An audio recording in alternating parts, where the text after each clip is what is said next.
Hello everyone and welcome back to another Kaiser Noah video where today I'm going to be using a spreadsheet, not how it's meant to be used. Surprise, surprise, I've only done this like 100 times in the past. Today though, we're using it for a bit of a different reason. We are using it to show and illustrate exactly what each skeleton key boss in Wizard101 drops.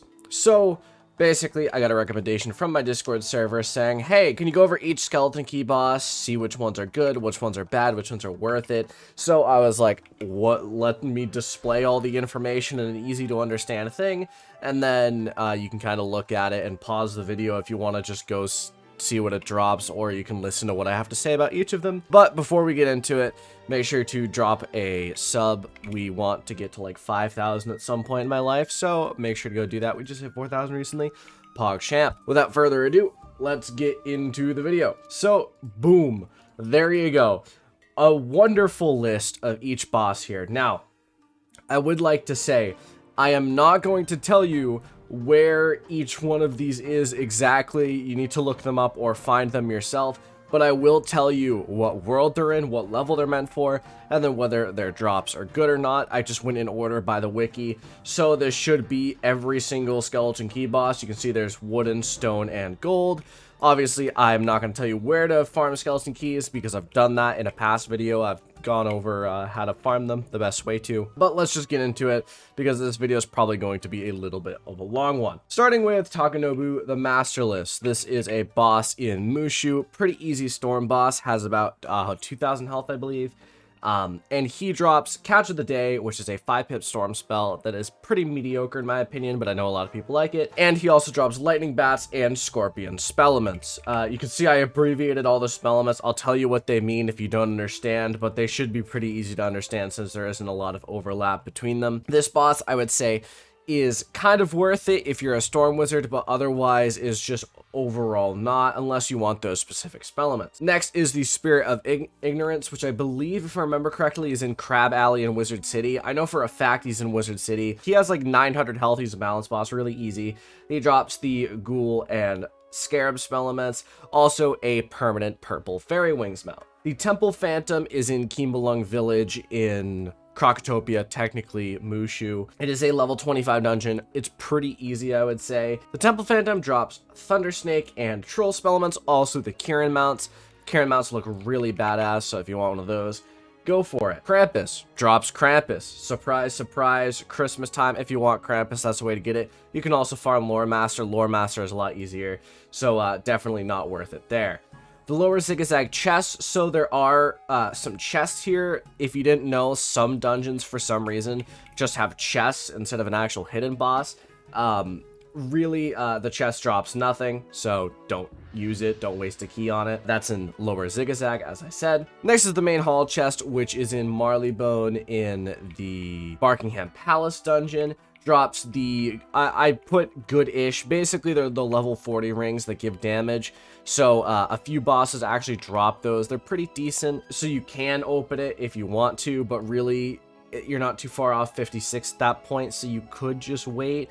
It's really up to you, I would say. The Pagoda of Harmony chest, which, again, is in Kimbalung Village, level 25. This actually drops a balance amulet for level 25 that has a faint card. So if you're a balance, you definitely want to get this amulet, especially at a low level. It's a really, really good amulet for balance. I forget exactly what it's called. It's like called the Monk something. You'll know it when you see it. It's the earliest level you can get that extra faint card on something. So really, it's actually a really good bonus, so go for that if you are a balance. Next is the raw boss in Krokotopia in the library. It's pretty decent. It drops Firecat, Fire Elf, Dark Sprite, and Bloodbat spellements. Also drops a lot of mounts. Like, it drops like the Mander Palanquin, a bunch of pony mounts. I believe it drops the Crocagator mount. It just drops a ton of mounts. So if you want some mounts, he's actually probably the best boss to farm for a mount if you don't have one. So potentially there. Next we have Roberto, which is a Wizard City side quest. I don't know if he's actually still in the game. He might have been discontinued. I'm not entirely sure, but he didn't drop anything anyway. So no loss there. Sapodi is the other wooden key boss in the same room as the raw boss in Krokotopia in the library. He drops Frost Beetle and Leprechaun Spellements. So if you want those, there's that, but really there's no reason to do this. I would much more recommend farming Raw if you want some Spellements, unless you want those specific ones. Next is King Boar, which King Boar is in all of these sections. King Boar is in Grizzleheim and Saverstead Pass. He drops Ratspin, Grendel's Amends, and Hammer of Thor. King Boar is very much worth it to do, especially if you are a life or myth, I would say. Grendel's Amends is obviously pretty good, and then Ratspin is nigh necessary, so you definitely want to farm for it here. You can also farm for the Stone Key or for the Gold Key version of it. Overall, I believe the higher key versions have a higher drop rate for the Spellements, but if you want, you can start farming it as early as a Wooden Key boss. He has pretty easy health, like 1900, really easy and not hard to deal with. Sorry, I forgot to mention the health for the last few. I think Raw has like 2,000, Sapoti has like 2,000 as well. Really easy bosses. Next is Billy the Cutter. I just put Billy here. He also drops the like good-ish level 40 rings if you want those, but really isn't worth it otherwise. He has like 4,000 health, and he's actually like quite the difficult boss for level 40. Obviously not too hard for a higher level, but a decent boss nonetheless. Really, there isn't any reason to do him, so I would say just skip it. Next, we're moving on to the Stone Keys, and these ones I would recommend, if you're gonna farm them, choose carefully, because Stone Keys are honestly the hardest to get out of any of the keys. Wooden keys have the highest drop rate and drop from a lot of bosses, and then gold keys you need to use significantly less and also drop more. Stone keys are just, for some reason, this very strange medium where they're not dropped a lot at all, and there's fewer bosses that are actually Stone Key. So again, choose carefully. First boss we have here is Lambent Fire. This is an Avalon in the Catacombs, has like 8,000 health. He drops Bloodbat, Fire Elf, Fire Cat, and Dark Sprite Spellements, as well as the spell Burning Rampage. Burning Rampage, in my opinion, is not a really good spell. I imagine it's probably not too bad for PvP, but I'm not a PvP player, so I don't really care about that. But otherwise, those are Spellements if you want them. Ixcax, I forget what his full name is. It's like Ixcax Stonewing or Thunder Slayer or something like that. He is in Azteca in the Cenote, I believe, at the top of that pyramid that you go, I believe you fight Bellach in for the first time. He drops Lightning Bats and Scorpion Spellements, as well as a lot of mounts, and again, a lot of mounts. He drops like the Crocagator mount, a bunch of different Aztecosaur mounts. Overall, some pretty cool ones if you want those. Next is Belasch, who is in Zigzag. He drops Ghoul and Scarab Spellements, as well as some mounts. I believe he drops the Mander Palaquin mount, which is a pretty cool mount. So that is an option as well. We have Krampus, who drops Krampus, as I've said. Next is Incisor, who is in lower Zigzag. Not too hard of a boss, just around what you'd expect from a level 60 boss, like 8k health. And he drops the Snow Serpent Spellements. Otherwise, though, there is really no reason to farm for this boss. I would say this is probably the weakest of the Stone Key bosses. Really no reason to farm for it besides Snow Serpent Spellements. We have King Boar again, who I've already gone over, not going to go over him again. Next, we have Simon the Sayer, who is a hidden boss in Sunken City. A pretty easy boss. Really, you can power through his cheats, but his cheats are pretty unique. It's literally Simon Says. That's it for the Stone Keys. As I said, these are the rarest keys to get. I would definitely say the better of the options is probably like Ixcax and Lambent Fire, but otherwise, there isn't too much of a reason to farm most of these. Most of them are just kind of meh. Finally, we have Golden Keys. Now, Golden Keys are pretty frequent and much more difficult bosses. These are the late game bosses, so let's just get into them. First, we have the Darkmoor Chest, which is a chest. It drops nothing. Just don't even go for it. It's in Darkmoor. Next, we have Corporal Tennyson, which I'm sure most of you probably know. Corporal Tennyson is in Xanadu and the Xanadu Sewers. He drops some of the best robes in this game currently for most wizards. I don't have it on my death, but I could get it theoretically, and it would be an upgrade. The only schools there's not really an upgrade for are Fire and Storm, really. But he drops some really good robes, as well as some cool Stitch robes as well. So I believe it's the Elegant Gear. I could be wrong. I think it's the Elegant Gear though. So pretty cool overall. Next we have Bellspawn, which is in the Catacombs. Basically, he just drops full Dragoon Gear drops and full Vanguard Gear drops. But I would not recommend farming him at all because the drops are so rare and so infrequent.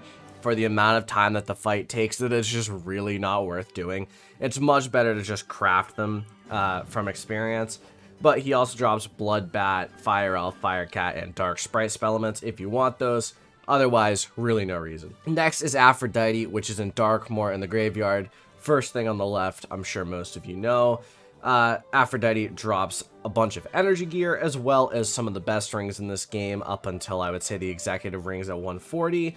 But for a lot of schools, it's still the best rings even after that, up to 140. Pretty good overall. Definitely worth it to farm more than a few. And she also drops Sacred Charge, which is a life spell, which is a pretty good life spell, I would say overall. Does some damage and leaves an absorb on you. Pretty cool. Next is Krampus, who drops Krampus. Surprise, surprise. We have Omen, who drops Dex, and then a lot of pretty cool, like, almost Avalon-themed mounts. They're more snow-themed, I would say, actually. He is in Polaris, I believe, in the River of Frozen Tears, I think. I could be wrong, but that sounds right. Next, we have King Boar, which, again, I've gone over. We have the Marsh Fellow, who is in Caramel. Really doesn't drop anything good at all. I still don't know why King's Isle added this boss, but it's there. It doesn't drop, like, any good gear. It drops some mounts, so if you want a mount, you could go for it, but by that point, you should... If you're wanting a mount, you should be farming one of these other bosses for it. But really, you know, meh. Next, we have Bunferatu, which is a pretty easy boss in Darkmoor, who drops literally nothing. Also, if you're wondering, by the way, why I'm not going over the health and cheats of all these people, is these bosses are much more difficult, and you would need to look up the cheats. This video would be probably about an hour long if I had to explain the cheats of every single one of these gold key bosses. Even the stone key bosses are a bit iffy on that, but I would say look up the cheats yourself for a lot of these. I cannot explain all of them in this video. Next, we have the Mimic boss in Agrabah and Mirage. Drops some decent rings, aren't as good as, I would say, Aphrodite rings or executive rings, but there's some decent rings as well. And it drops Frost Beetle and Leprechaun spellments as well. Finally, we have the Aether Elemental, who is in the Aeroplanes in Imperia, who drops Stitch Gear. But that's really it for this video. I hope this was useful to some of you for which ones are worth it. I would say a vast majority of these bosses are not worth it really at all. Some of them are more worth it, definitely, but a lot of these just aren't worth it to do, so just don't bother. If you have the spare keys, go for it. Decide based on the information I just gave you which one's good, but that's really it. Hopefully after editing, this will be down to like almost a 15-minute video rather than the 20-minute video it currently is. I know I paused a lot, but you know, whatever. Hopefully you guys enjoyed this video. Let me know, drop a like at the sub button if you found the information useful. It was a lot of information. I haven't done a guide video in a while, so I'm excited to at least do one. It has been quite a while since I've done one, but yeah. So let me know in the comments below, drop a like at the sub button, make sure to go support me financially on Patreon, and thank you to NJA for being in the $25 tier, I really do appreciate it, and finally, go join my Discord server if you wish. But that's it for today, thank you all for watching, I'll see you in the next video, adios.